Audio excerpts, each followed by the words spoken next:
If your child has dyslexia or is struggling to learn to read, you've probably heard a lot of terms floating around. Orton-Gillingham, science of reading, maybe even structured literacy. It's a lot to take in, and it can be hard to figure out what actually matters. I'm Karen, and we're going to decode it together. In this video, I want to explain what structured literacy really means, why it's so important for students with dyslexia, and how it can help guide you towards the right kind of support you need for your child. Let's start with the basics. So, structured literacy is a way of teaching that's designed specifically for students who struggle, especially those with dyslexia. It's not a single program or a curriculum, and what makes it different is how the reading is taught. So, structured literacy is explicit, so nothing is left to chance.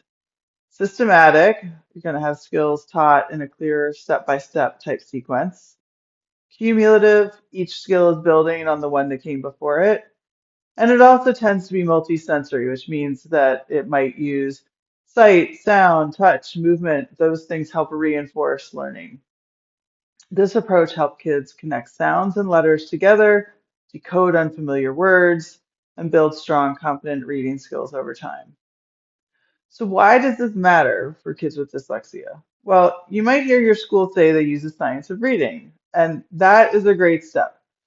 It means that they're working from research about how reading develops in the brain.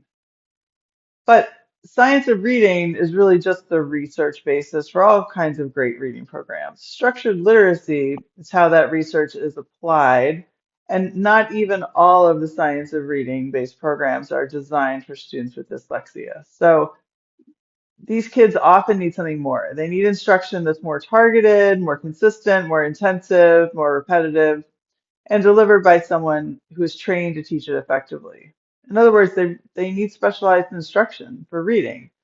And that simply means teaching that focuses on building those foundational skills that they missed.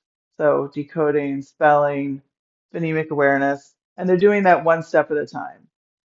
Now, things like audiobooks or extra time on tests are helpful and sometimes necessary, but they don't teach a child how to read. Structured literacy does. Let's talk quickly about the two main styles of structured literacy instruction. The first and most common is called Orton-Gillingham or OG. You've probably heard about it. This is known as a print-to-speech approach. Kids start with letters and they learn the sounds that those letters represent. Programs like Wilson Reading System, Barton, Spire, all of those are OG. The second approach is called speech to print. In this method, kids start focusing on the sounds in spoken words and then learn how to connect those sounds to letters. Programs in this category are LIPS, EBLI, Reading Simplified. Both are grounded in the same principles and they can both work well. Sometimes it might fit better for one kid than the other, depending on how they learn. Like, for example, kids with lower working memory or processing speed challenges, or who just haven't made progress with an OG-based program, which you're going to find the most. Those kids might do better with the speech to print.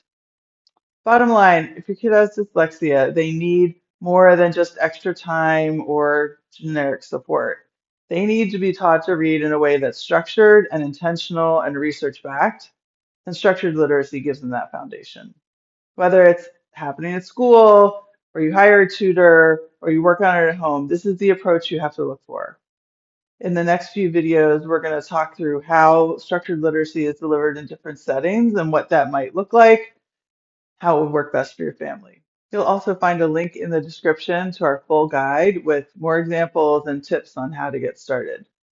You don't have to be an expert. You're already doing a great job just by being here. We'll decode it together, and I will see you in the next video.